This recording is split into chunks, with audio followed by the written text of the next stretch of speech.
run until 2040 because Germany went for coal and because renewable energy isn't ready in the short term. But this is not just a thing that we object to. We object to the fact that their case has mainly been based on faulty comparisons with fossil fuels, which is something that we never proposed in the first place. Ladies and gentlemen, so today in my speech, what I'm going to do is I'm going to tell you how the international trend agrees with our argument. But then before I go on to that, let me respond to some of the things that they brought onto the table. Firstly, this idea of some contracts run until 2014. Well, ladies and gentlemen, the burden of proof that we set out to prove to you in the first place is that in the long run, this is something that we want to see achieved. We see that very clearly abandoning means that no new nuclear power plants, and we would let old nuclear power plants run their course. We see that this is something that we want to see being achieved in the long run. No, thank you, sir. But we also never said that we want this to happen right now. We never said that we want to force the use of any alternative right now. We said very clearly in the first that it is a gradual transformation because you see that it is impossible for us to overnight get rid of all of the existing nuclear power plants. We don't see why the opposition wants to disagree with us on this unless they can tell us that, well, it is possible for us to propose that we can get rid of all nuclear power plants overnight.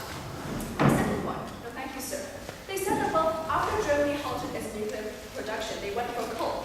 We see that firstly, we see that the coal production was just a short-term goal that Angela Merkel set for. And her long-term goal for the country's energy program, she did say that she wants to go for renewable energy. No, thank you, sir. But moreover, she also invested 500 million more euros in wind energy. No, thank you, sirs. Simply because they also recognize, no, thank you, sir. In the long term, we want renewable energy to occur. So, ladies and gentlemen, we simply don't see, no, thank you, sir, why they can oppose to our program simply based on the fact that Germany in the short term went for coal production. We told you very clearly that we disagree with this. No, thank you, sir. Simply because we see that also in the long run, these countries agree with us.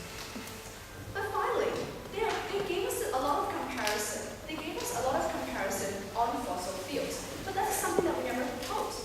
We said that in the long run, we do want renewable energy to be in place. This comparison with fossil fuels is completely irrelevant because we see that at the same time, renewables don't have the same risks, such as coal mining, because renewable energy doesn't require coal mining. Yes, sir. So on the one hand, you think that nuclear energy is risky, polluting, and deadly, and on the other hand, you want to continue all existing projects. No, sir. We said that we don't want to. We said that first we would abandon any new projects that is in the making, but secondly, we let all currently existing projects to continue to run their course. It's that simple because, as I've said over and over again, we don't expect nuclear power plants to be able to disappear overnight. So please stop asking me on this question. I think we made it very clear. Thank you, sir.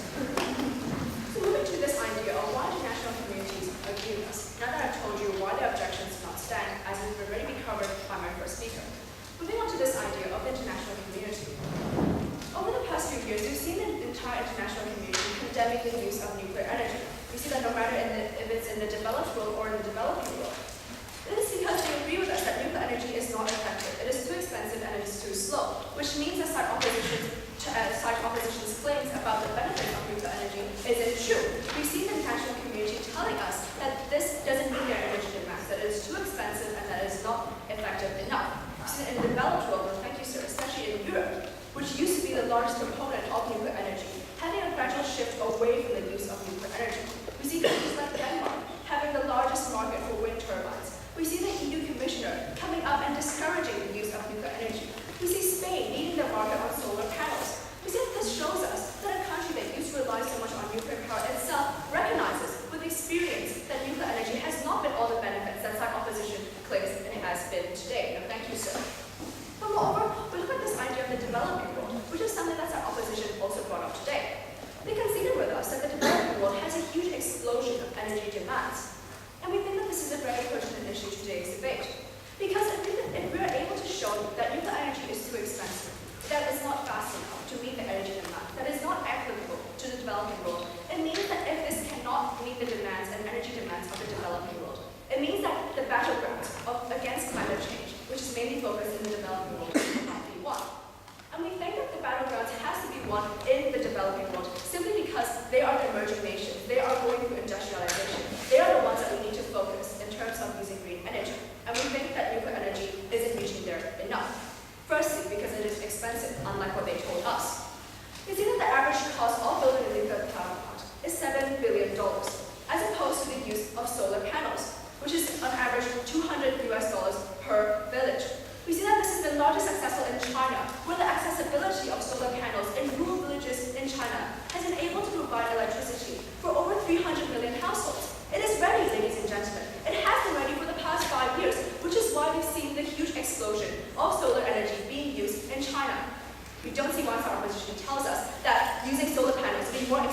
than building a nuclear power plant, which doesn't only require the building of a nuclear power plant that costs $7 billion, as I've already told you, but also in other more developing countries, like Nigeria, for example. They don't even have the basic infrastructure. They don't even have the basic technological know-how in order to do that.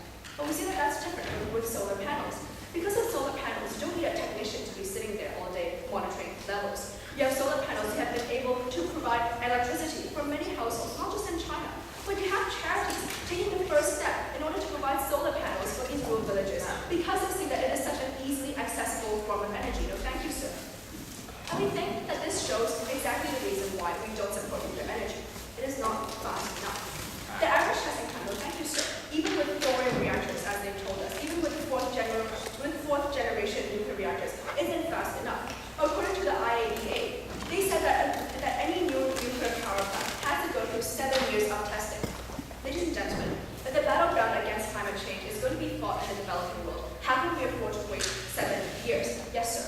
The point is not about the villages. The point is that the large cities in the developing world run on very dirty coal, and you cannot force them to suddenly go over to hydropower. Sir, we never said that we want to immediately force them to go to firstly coal, but secondly, we've been ready to show you that renewable energy is ready, as I've told you, even no matter in rural villages or in the cities themselves.